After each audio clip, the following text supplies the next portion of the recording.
बिलासपुर के आदिवासी girls hostel की छात्राओं ने वार्डन और चपरासी पर गंभीर आरोप लगाए हैं। सिविल लाइन इलाके में स्थित पोस्ट मैट्रिक आदिवासी छात्रावास में रहकर पढ़ने वाली लड़कियों का आरोप है कि वार्डन और चपरासी देर रात रजिस्टर में एंट्री किए बिना उन्हें बाहर भेजते हैं और गलत काम के लिए उन पर दबाव बनाते हैं। साथ ही उन्होंने ये भी आरोप लगाया कि इसका विरोध करने पर उन्हें प्रताड़ित किया जाता है। छात्राओं ने कलेक्टर से इसके लिखित में शिकायत की है, जिस पर कलेक्टर ने आदिवासी विभाग के अधिकारियों को जांच के निर्देश उन्होंने दिए हैं। वो बच्चे को आधे रात को बाहर भेजती है और वो इतना तक कि वो रजिस्टर में एंट्री भी करवाने नहीं जाती है। और अगर इस चीज के लिए हम शिकायत लेकर हम एसी सर के पास आए थे तो ये चीज हमारी वार्डन को पता चला, तो वार्डन हमारे को प्रेशराइज कर रही है। शिकायत की है तो हमारे ऊपर प्रेशर बन रहा है कि शिकायत तुम लोग वापस लो, नहीं लोगे तो सबको रेस्ट्रिकेट कर दूंगी हॉस्टल से, प्लस तुम्हारे मम्मी पापा को बुलाऊंगी, तुम लोग का इंसल्ट करूंगी, तुम्हारे मम्मी पापा के सामने ये सब करूंगी और तुम्हारे जितने भी छोटे भाई बहन आते हैं उन लोग को किसी को भी मैं हॉस्टल में नहीं रखूंगी। और हमारे साथ हमारे सहयोगी जितेंद्र थवाइत बने हुए हैं। जितेंद्र, छात्राओं ने गंभीर आरोप लगाया वार्डन और चपरासी पर। बड़ी बात यह कि इससे पहले भी उन्होंने इसकी शिकायत की है कि इस तरह से उन पर दबाव बनाया जा रहा है, लेकिन अब तक कोई कार्रवाई नहीं की गई। अब कार्रवाई की बात यहां पर कही जा रही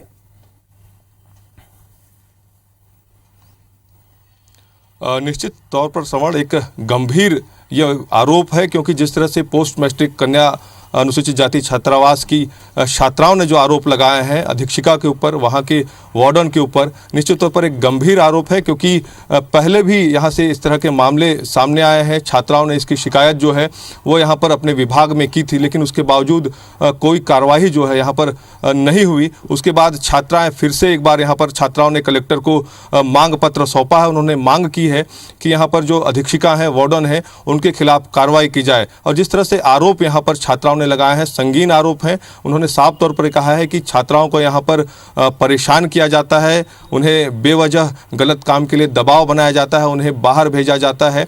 तो इस तरह के जो संगीन आरोप यहाँ पर छात्राओं ने लगाए हैं, निश्चित तौर पर सवाल खड़े होते हैं, क्योंकि अनुसूचित जनजाति समाज की तमाम हॉस्टल्स हैं, वहाँ की छात्राएँ हैं, ग्रामीण क्षेत्रों से यहाँ पर जो छात्राएँ हैं आकर रहती हैं।